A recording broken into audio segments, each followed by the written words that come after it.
and something we shouldn't do. I want to be a part of doing my responsible action, voting like I've told my voters I'm going to vote, and instead of shutting the government down, having the vote that we need to have to see to it which way we're going to move forward as a country. Madam President, I yield back the balance of my time and suggest the absence of a quorum. The clerk will call the roll. Mr. Alexander.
So the Senate gavelled in this morning at 10 Eastern to continue working on the federal budget.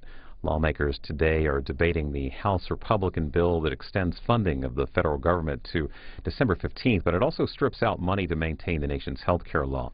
The Democrat-controlled Senate is likely to remove that particular part of the measure and then send it back to the House. A vote on the amended version is expected to take place an hour after the Senate gavels in tomorrow. Now, it is possible that Senate leaders could agree to move that time for that vote to today, but as things stand right now, it's set for sometime tomorrow. Earlier today, the White House issued a statement outlining the administration's policy on government funding, saying that it supports the amendment that allows critical government functions to operate without interruption, providing a short-term bridge to give the Congress time to pass a budget for the remainder of the fiscal year. The House is in today. They gavelled in just a couple of minutes ago. Members taking up just a few bills today as they await action on the Senate and on the continuing resolution that is being debated. Votes expected at about 12:30 in the House, and you can see the House live on C-SPAN. According to roll call earlier today, House Speaker John Boehner was asked whether the House was likely to simply accept and vote on the temporary government funding bill that will come from the Senate to avoid a government shutdown. His reply was, "I do not see that happening." Now, also Politico reporting that the administration is delaying another piece of the so-called Obamacare, this time postponing online enrollment in some of the small business exchanges that are set to open on October 1st. While we await further floor debate, we will show you some of your comments that you have offered via C-SPAN chat.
Madam President. The senator from New Mexico.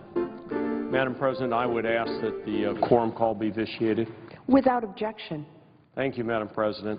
Madam President, I have 6 unanimous consent requests for committees to meet during today's session of the Senate. They have the approval of the majority and minority leaders.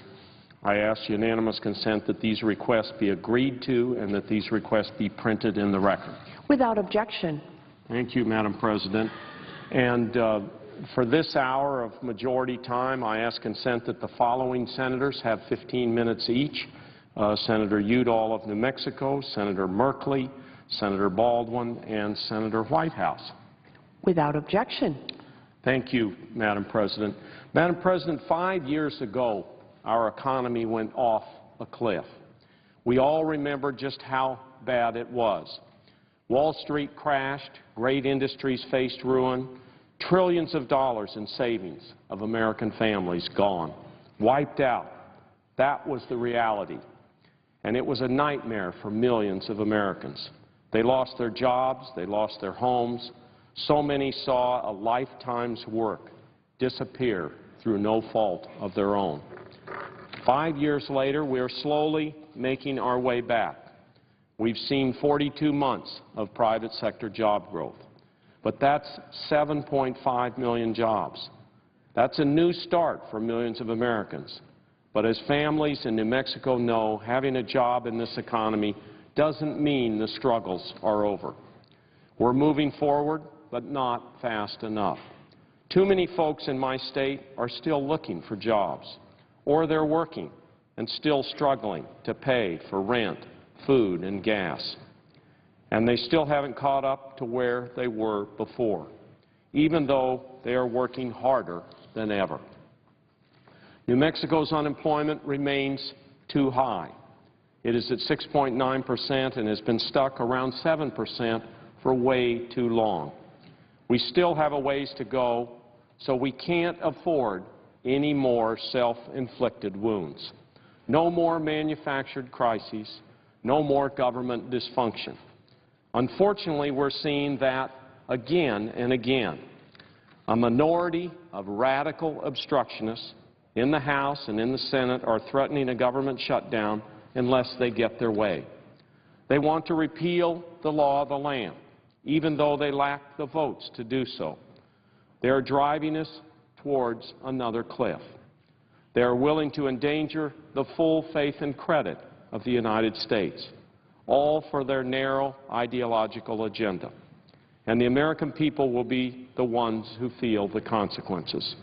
There is no reason for this drama that threatens our struggling economy.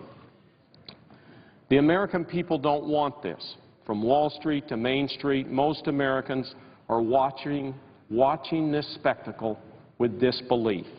They're looking for progress, for recovery, and they're getting gridlocked over and over with no budget, no long-term plan, and if this continues, with a government in paralysis. All this to drive a tank through health care reform. The American people don't want to shut the government to prevent people from getting their health insurance. They want jobs and they want economic recovery. It's clear to folks on all sides of this desperate stunt that this is dangerous. For even the U.S. Chamber of Commerce, not exactly a leftist group, has said, stop it. They told the House last week, and this is what they said to the House of Representatives, it is not in the best interest of the U.S. business community or the American people to risk even a brief government shutdown. Likewise, the U.S. Chamber respectfully urges the House of Representatives to raise the debt ceiling in a timely manner and thus eliminate any question of threat to the full faith and credit of the United States government. We need to move past these partisan games and get back to working on our economy. We need to provide stability so that our nation's families and businesses can grow and prosper. We need to pass a bill that prevents a government shutdown and funds the programs critical to our economic health. I want to talk about the effect on my home state of New Mexico. New Mexico's economy can't afford these partisan games. We're already struggling with sequestration. In New Mexico, sequestration is a painful reality, having a chilling effect on our economy. Folks are worried about their jobs. The most vulnerable groups, the poor, families with children, seniors, and Native Americans, face serious cuts in education and social services. Our state has two great national laboratories, Sandia and Los Alamos. Their work is essential to the security and safety of all Americans, keeping our nation's nuclear stockpile safe and secure. We are host to 3 Air Force bases as well as White Sands Missile Range. This budget impasse is damaging to these installations, and it threatens economic chaos in the nearby communities. Businesses that rely on federal contracts wonder if they can keep their doors open. Sequestration is already damaging small businesses that survived the recession. Businesses like Queston Construction, a general contractor. Queston's president, Tina Cordova, has seen the number of employees shrink from near 40 to just 18 today. And then there are the businesses like PSC, a 100% Native American, woman-owned security personnel business that had to let go employees last year.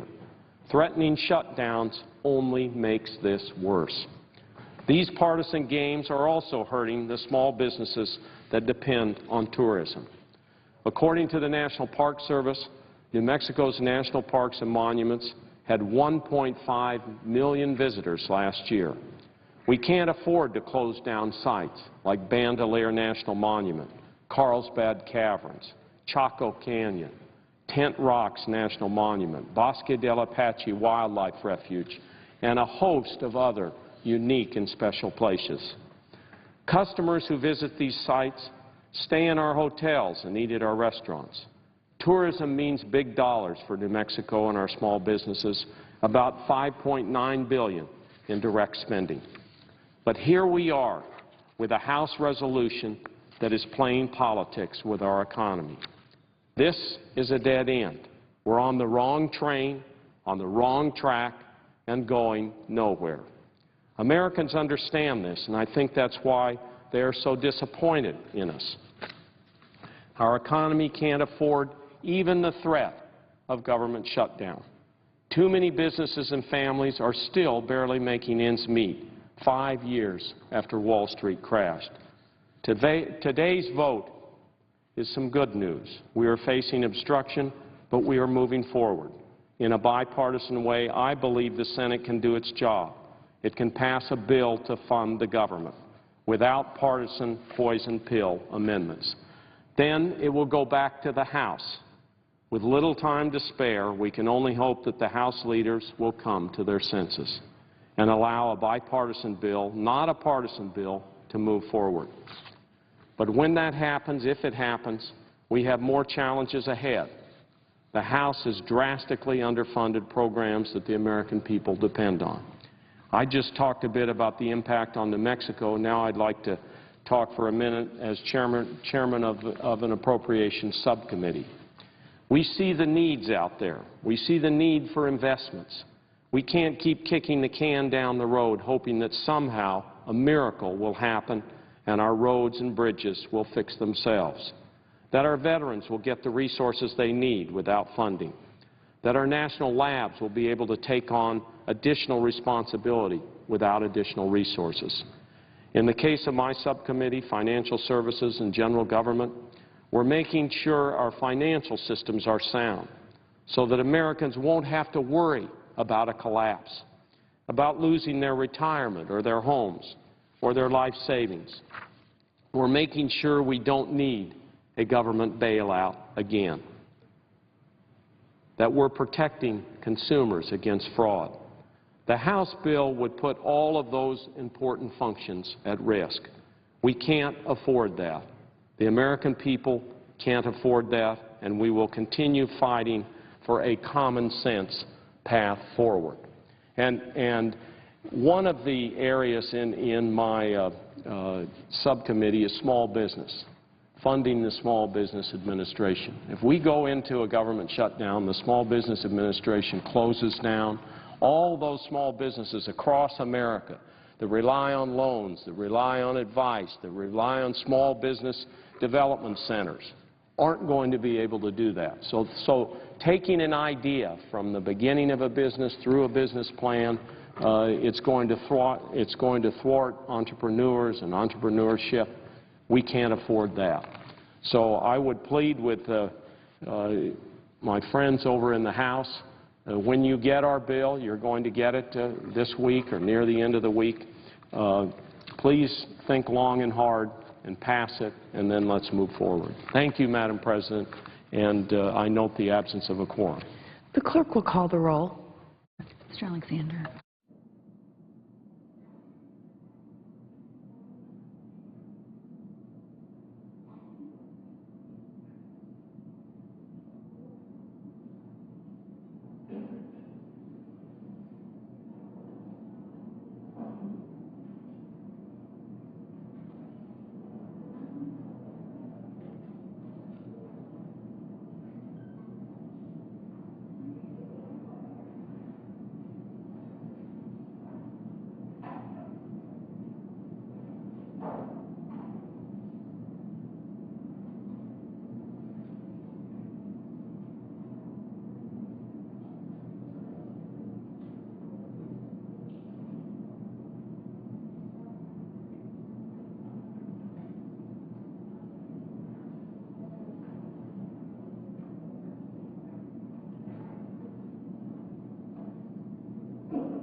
Well, the Senate taking another break here, a quorum call, and while we wait for members to come back and talk, we'll let you know again the pending bill is the continuing resolution. This is the temporary funding bill that's gotten so much attention on Capitol Hill. We may see a vote in the Senate on this item today, perhaps tomorrow.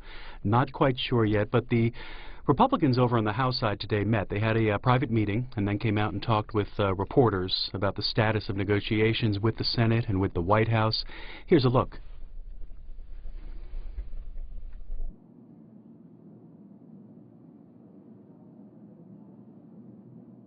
I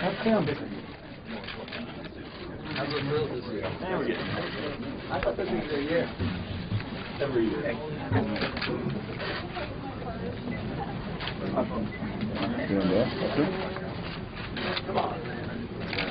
Morning, everyone. Listen, the American people don't want the President's health care bill, and they don't want the government to shut down. Republicans are listening. We passed a bill last week that would do just what the American people have asked. It's time for the Senate to listen and pass the bill that we sent over there. On the debt limit, we're going to introduce a plan that ties important spending cuts and pro-growth reforms to a debt limit increase. Now, the President says, I'm not going to negotiate. Well, I'm sorry, but it just doesn't work that way. We're not going to ignore Washington's spending problem, and we're not going to accept this new normal of a weak economy, no new jobs, and shrinking wages. So we need to strengthen our economy for all Americans, and we need to deal with Washington's spending problem. Good morning. Speaker said last week we sent the Senate a continuing resolution that funds the government and stops Obamacare before it costs one more job or it costs families of this country one more dollar of discretionary income. And we also talked a lot today about a plan we're going to put forward this week. It is a plan to address the debt ceiling. We have a debt crisis in this nation. I don't think many people have differed with that notion. And we do have a plan to reduce wasteful government spending, which also spurs economic growth. So our plan reduces energy costs for families and businesses. It calls for the reform of our tax code. It reforms Washington's spending, and it delays Obamacare for 1 year for all American families. Now, President Obama has already delayed the law for big business, for insurance companies, and the politically connected. So this is only fair for us to say that American families should also have the benefit of delay that this president has given to those. Now, for too long, President Obama and his Democratic colleagues in the Senate have chosen to ignore our looming debt crisis. And President Obama's plan has been and is still more debt and no reform. And the American people have resoundingly rejected this idea. We have a recent poll out this morning, the Bloomberg poll, which says that the American people know they don't want a government shutdown, but they are tired of the debt, and they want to make sure that this president sits down and negotiates with us a resolution to this problem. So we call on the president now to sit down with us, Harry Reid, to sit down with us, and let's solve the problem. This plan of more debt and no reform is absolutely unacceptable. It's unacceptable to us, and it's unacceptable to the American people that we represent.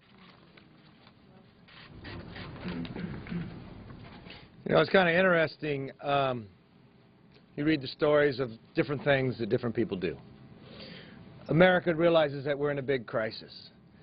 I read a headline that the Speaker gets a phone call from the President. I first think that's a very positive thing that's going to happen. We're going to see movement. The President didn't call to say, let's work together. He just called to say, I will not negotiate. That's not the same message he gives to other world leaders. This is a time that, one, we're Americans first. The leader talked about the new poll that came out from Bloomberg. America's concerned about economic growth. They're concerned about the size of our debt. When you look at the bill that we will roll out, when it comes to the debt ceiling, we take control of making sure that we don't continue just runaway spending. But more importantly, we bring growth back. Economic growth, that when you look at the Joint Economic Committee comes out, just 1% of growth will cut down more than $300 billion of debt just in 10 years. These are all bills that have passed this House before. But why haven't they come law? Why do we still linger in the economic problems that we have? Because the Senate will not act. Today, that can all change. We ask the President to call again. But this time, don't call to say you won't talk. Do exactly what the American people ask. Sit down and work together that we can get this country moving one more time. Republicans are leading. We are leading on the issues important to this country. We are leading on those policies that will create jobs, get people back to work, get a strong economy. We're leading in an effort to get the government to live within its means, cut spending, get those spending reforms so that our fiscal situation is strong. We're leading on health care, on ensuring that Americans have access to quality and affordable health care. And we're leading on protecting hardworking Americans across this country that are feeling the overreach from the federal government. And what do we hear on the other side? Leader Pelosi has called us legislative arsonists. Mr. Van Hollen said the House Republicans are scaremongering on Obamacare. And President Obama accused us of holding the U.S. hostage. These accusations couldn't be further from the truth, and I encourage President Obama and the Democrats to listen to the 57% of Americans across this country who would oppose most or all of Obamacare because it's making their lives harder. I encourage them to sit down with the average family of 4 in America that is going to see their premiums increase $7,500 on average. I encourage them to talk to some of the people I represent in Washington State, moms and dads that are wondering how are they going to insure their kids, those seniors that can't find a doctor who will take a Medicare patient and are seeing their costs go up, or those people that are losing their full-time jobs because their employers can't afford Obamacare. This debate trumps politics in every way. It's about people. It's about everyday, hardworking people. And we encourage the Democrats to listen to the American people and then do what's right.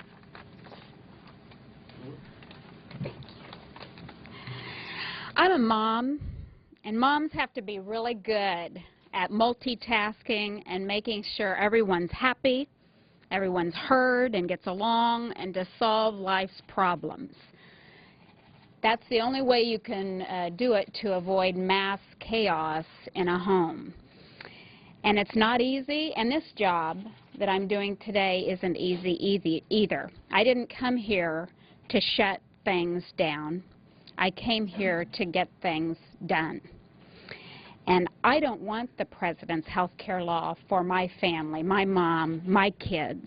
And neither does the majority of Americans, and certainly not the majority of Kansans. And I am going to continue to do everything in my power to repeal and replace the President's health care law. However, I also do not want the government to shut down. Thank you very much. I rise today to address some of the challenges we face here on September 26th.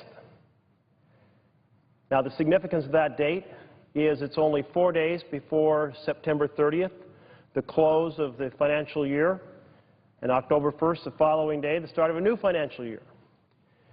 And so it has been our responsibility as a Congress to prepare for October 1st by passing a budget, reconciling that budget with the House of Representatives, using that budget to produce 12 appropriation bills, reconciling those 12 appropriation bills, and have the spending plan completely in place so that we smoothly begin the start of a new financial year.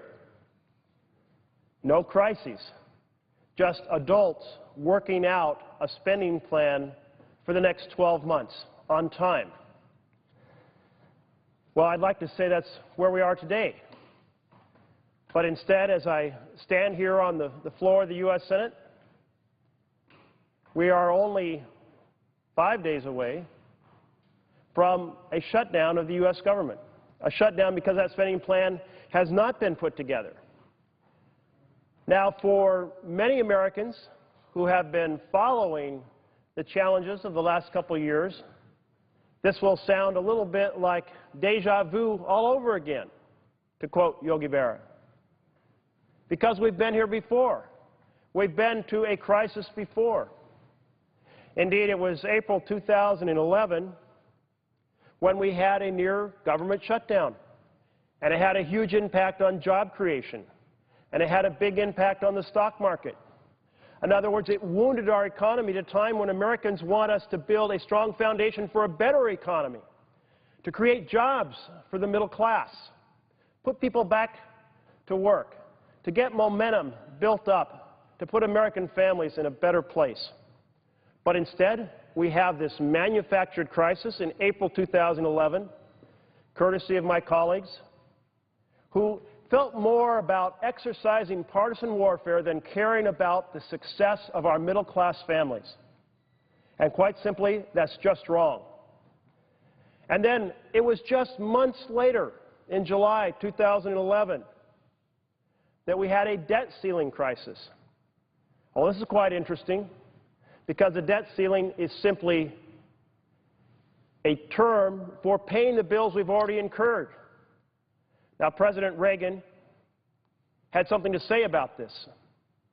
President Reagan said, "Don't mess with the good faith and credit of the United States of America. We pay our bills on time." and we paid our bills on time. We didn't manufacture crises to do damage to the economy because of the poison extreme partisanship gripping this chamber and the chamber on the other side of Capitol Hill. Well, not only did that combination of crises do significant damage, but 2012 we faced the big fiscal cliff. This is where the tax structures developed under the Bush presidency were set to expire. So a new set of policies had to be worked out. And so there we went, unable to have that adult responsible conversation due to the extreme partisanship gripping this chamber and gripping the other chamber. And so we had a crisis at the close of that year. And quite frankly, it did damage as well. Because suddenly businesses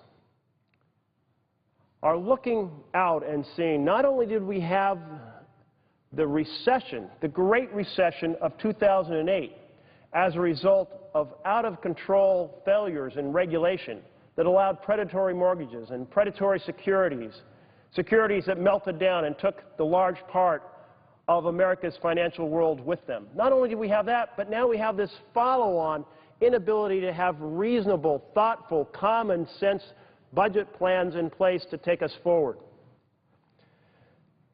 Well, 2012 led to March 2013, 3 months later, and now we had the delayed implementation of the sequester.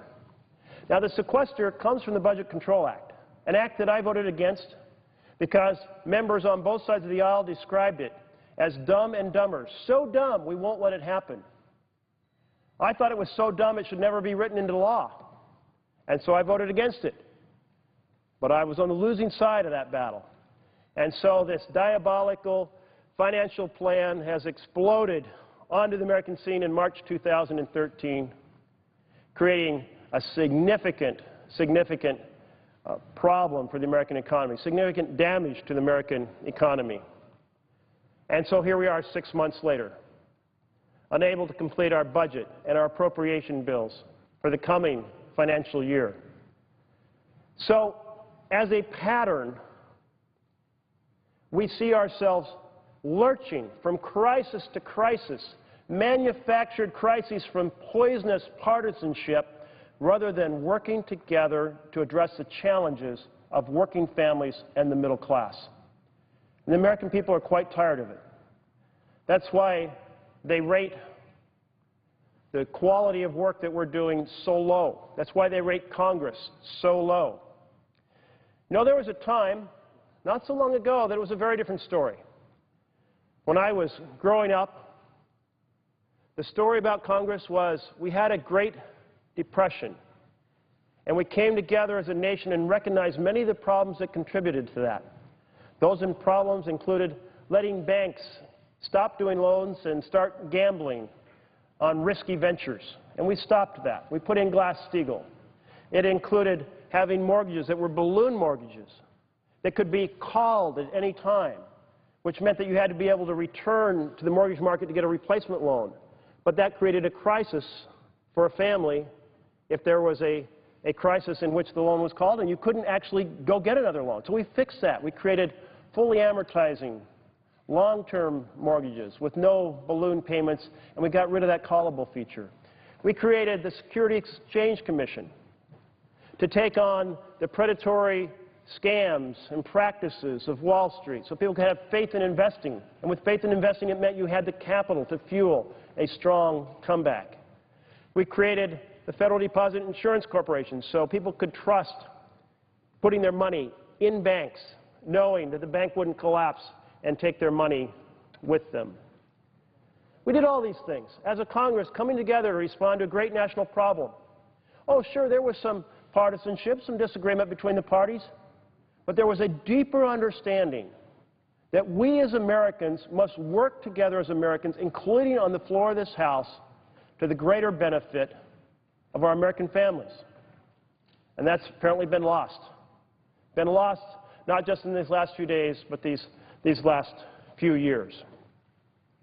And then we had World War II. And in a short period of time, with congressional help, we transformed our economy into a war economy and played a big role in basically resolving a worldwide terrible crisis.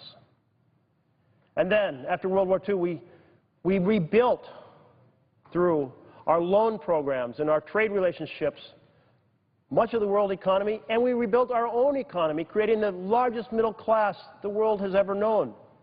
These are what we did in this chamber and in the chamber on the other side of Capitol Hill, the decisions that were made together to put America back on track.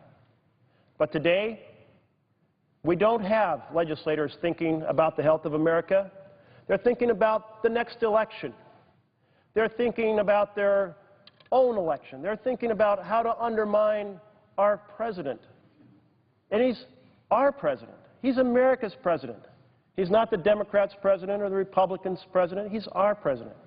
And he only gets to sign or veto bills if we send him those bills. It's our responsibility in this chamber to work together in a respectful, responsible fashion to do the basic work that is at the foundation of our ongoing expenditures, to get the budget in place, to get the spending bills in place.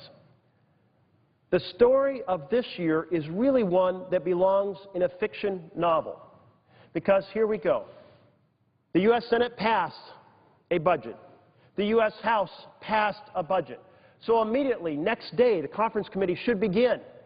But no, it didn't happen, because senators in this chamber decided to filibuster that conference committee and stop there being any conversation between the House and Senate about getting a common budget.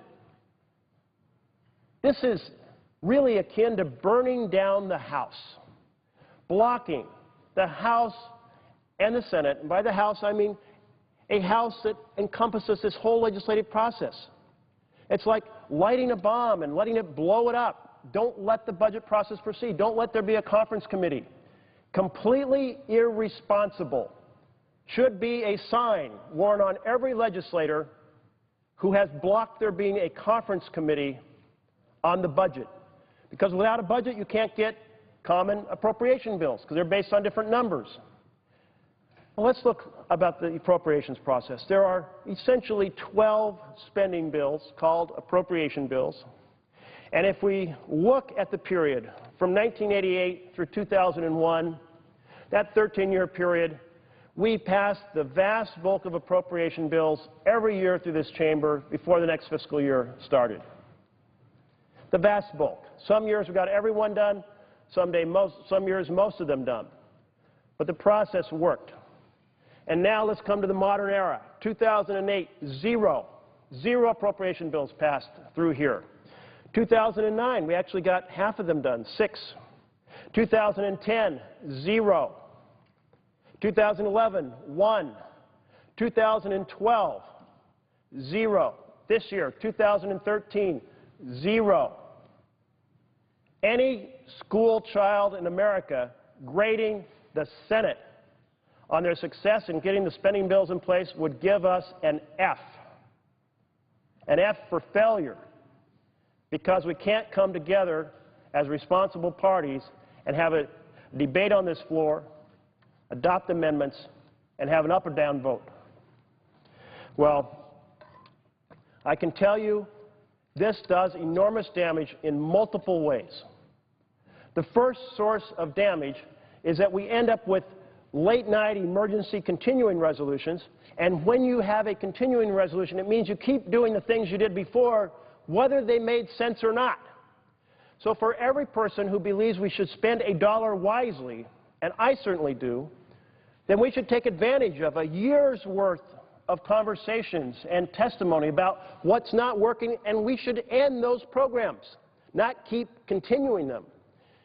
And when those hearings show that more money is needed in certain areas to make America work better, then we need to spend more in those areas, not continue spending less.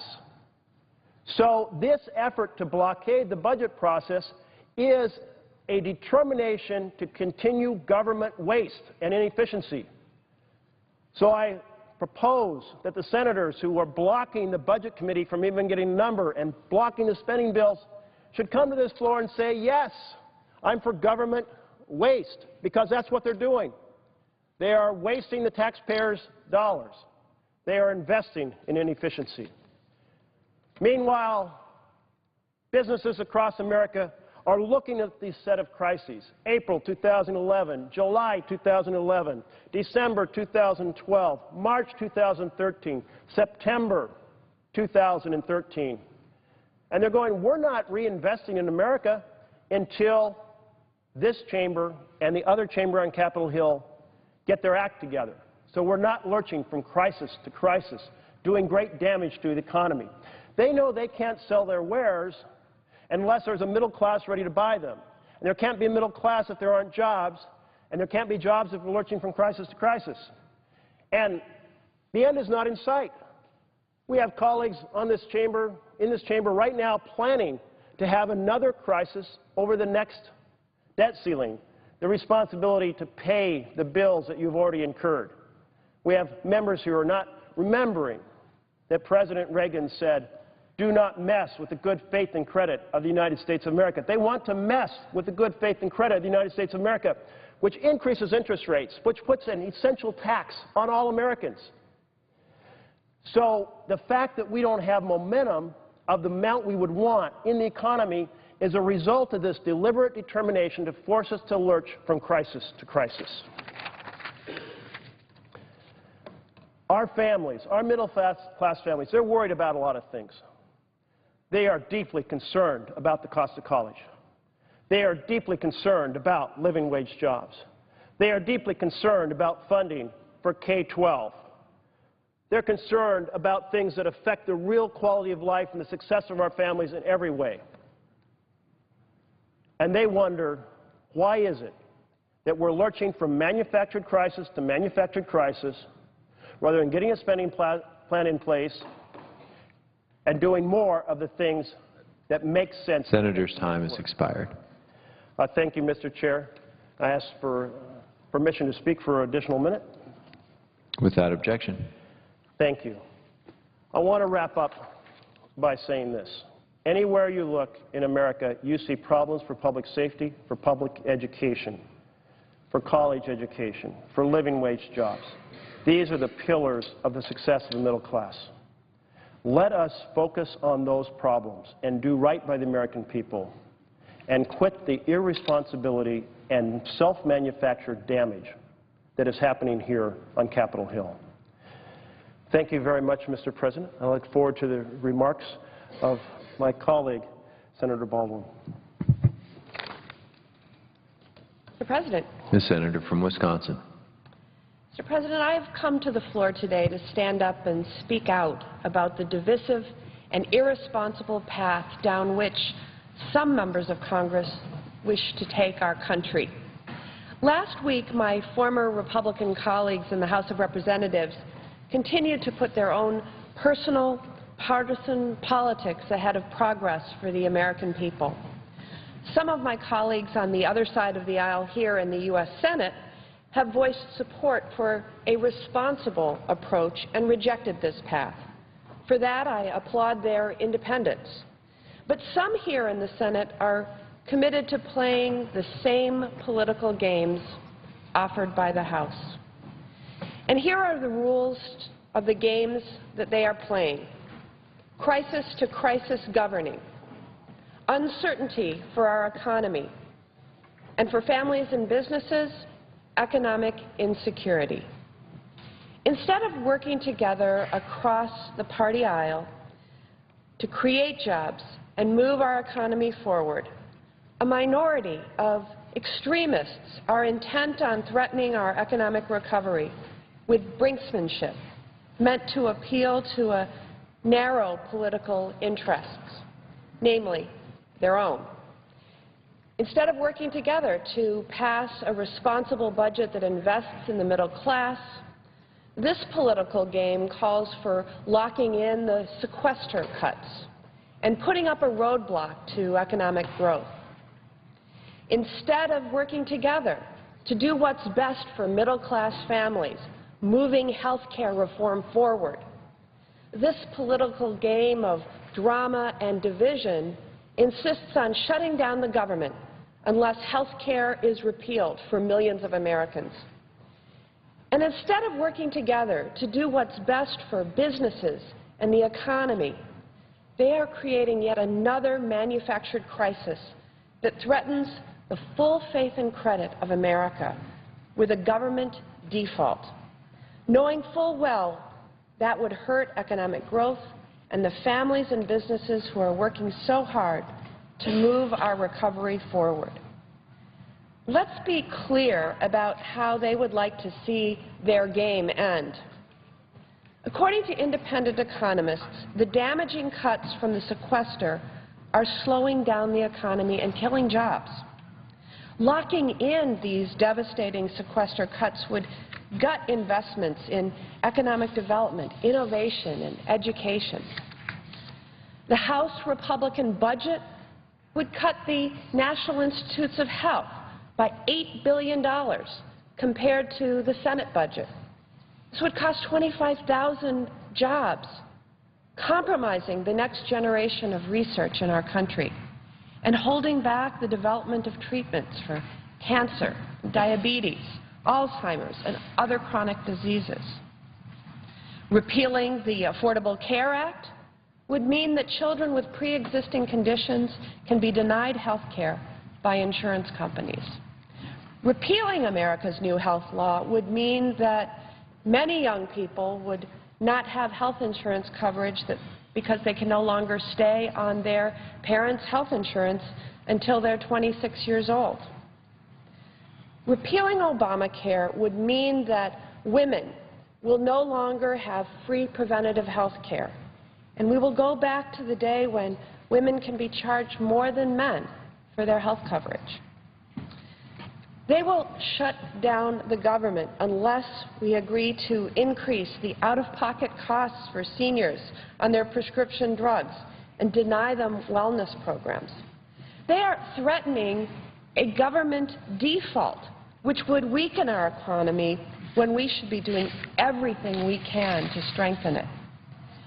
They don't seem to care that even the hint of defaulting on our obligations by a minority of Republicans in Congress had severe consequences for our economy when it last happened in the summer of 2011. The stock market plummeted, and the U.S. credit rating was downgraded for the first time in our nation's history. Businesses froze hiring in August of 2011, and that was one of the lowest months of job growth over the last 2 years. Consumer confidence dropped, and widespread uncertainty was created for middle-class families. The last thing we need right now is more political gains.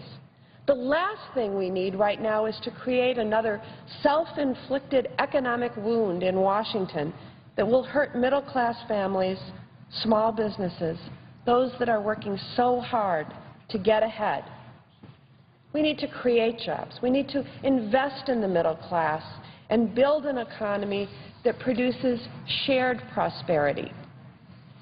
Instead of protecting tax breaks for the wealthiest Americans and tax loopholes for big corporations, it's time for Republicans to join our efforts and ask those at the top to pay their fair share.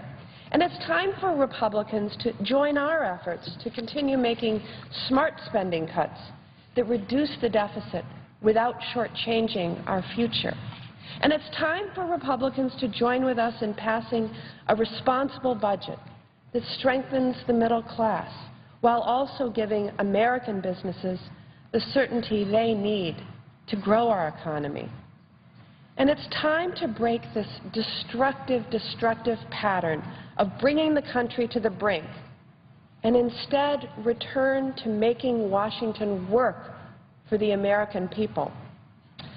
Chairwoman Mikulski has called for a return to regular order so that Congress can pass individual appropriation bills every year.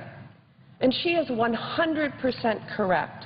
And I support her efforts because regular order allows us to prioritize key investments that support the middle class and avoid these annual shutdown showdowns. As I've traveled the state, Wisconsinites have told me that the powerful and well-connected seem to get to write their own rules in Washington, while the concerns and struggles of middle-class families go unnoticed here. They feel like our economic system is tilted towards those at the very top, that our political system exists to protect those unfair advantages instead of to make sure that everybody gets a fair shot. Last week, an economic report was released that showed that income inequality has been worsening and expanding, with almost all, in fact 95% of the income gains since our economic collapse 5 years ago going to the top 1% of income earners. The American people would be right to expect that both parties work together to offer solutions that address the challenge of closing this gap. But it has been ignored by those playing the games of threats and divided we stand politics. They are wrong to ignore the gap between the economic security that Americans work so hard to achieve and the economic uncertainty that they are asked to settle for. They are wrong because if we can't close that gap, we might someday talk about the middle class as something we used to have, as opposed to something that every generation can aspire to. Unfortunately, the divided we stand crowd in Congress refuses to be governing partners committed to meeting this challenge and advancing our common good. But worse yet, the threats of a government shutdown and a government default are immensely disrespectful to the hard work of people who get up every day and through their sheer grit and determination have helped to move our country forward. The American people deserve better. They deserve to have their hard work respected. Our economy demands better. It demands that hard work is rewarded. Senate Democrats have a plan to keep the government running while ensuring that millions of Americans don't lose access to affordable health care.